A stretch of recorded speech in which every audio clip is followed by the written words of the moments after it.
para makinis.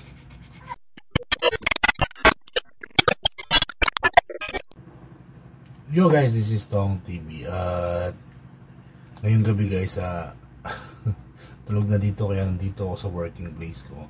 Ito yung kusina namin at tchanan! So ang ginagawa ko ngayon guys,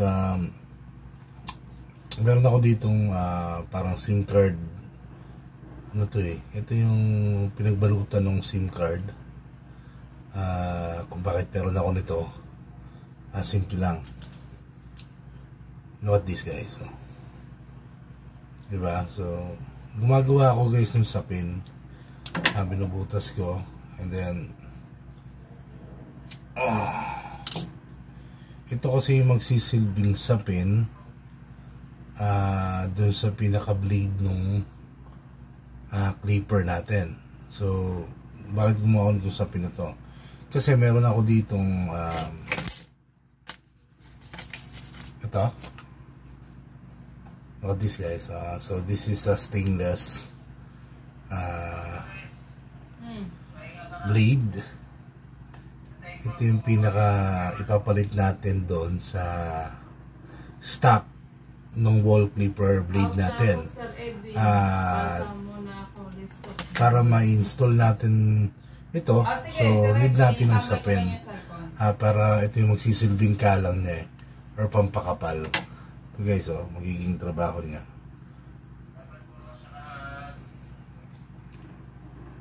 So yan guys, ayan magiging ano niya. Tapos tsaka natin to ikakabit dun sa may clipper. So ito na yung magiging official blade natin. Hindi na yung stock ng wall clipper. Bakit maganda to? At bakit mo ginagawa to? Bakit ako magpapalit nito? Well, ang advantage kasi nito guys, unang-una hindi siya kinakalawang. Kasi nga stainless siya Hindi katulad nung stock which is steel lang yon. So pagtagal na paggamit nun, kinakalawang siya, and then madali siyang pumurol. So ipapahasa, and then ganun ulit, isasaksak, and then tumutulis itong part na to ng pinaka blade ng clipper, na kung saan pag itong ginamit mo guys at nakatsyempo kayo ng matalas talaga, I mean yung matalas talaga guys, kahit abutin pa ng ilang taon, I think kasi yung isang clipper ko dun sa shop, siguro kinabit ko yung stainless ko dun na blade, siguro mga more than 7 years na yon. More than 7 years gamit ko to. Gamit ko yung stainless na blade ng clipper. Walang tanggalan yun guys. I mean walang hasa-hasa, hindi siya pumupurol.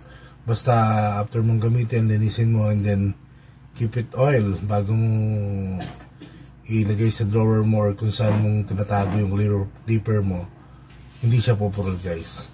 Garantisado na yun. So nagkaroon ako isa nito, binigay ito sa akin ni na-client ko ni Sir Engelbert. Thank you sir sa bigay niyong talim, which is Sir Engelbert ay nagpapagamit sa akin, kliyente ko siya, and then binigyan din niya ako ng isang clipper. Tapos sunod ko na ikikwento yan. So guys, magpapalit kayo ng ng blade ng clipper nyo, dahil mapurol na yon or kinakalawang na, bili kayo stainless. Tapos gawa kayo nito pang pang adjust, diba? Para maikabit nyo mabuti doon sa body ng clipper nyo, diba? So tutuloy ko lang ginagawa to guys.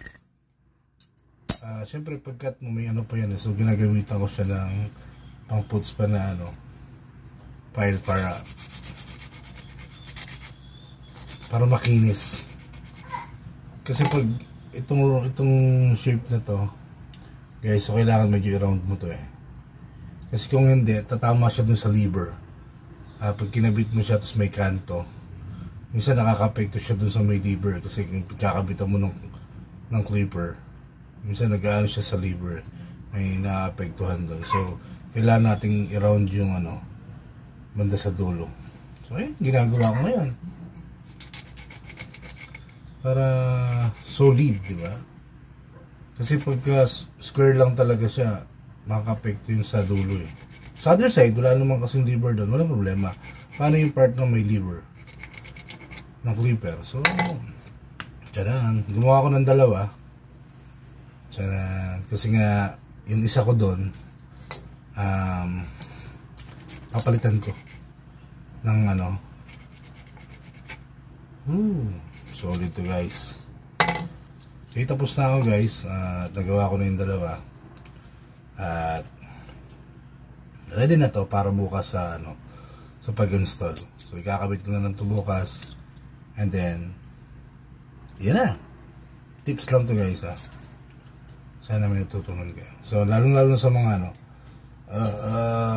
beginners natin ng ano to, mga simple ano lang to, hack about sa clipper. Okay? Bye bye. Abangan yung susunod guys ha.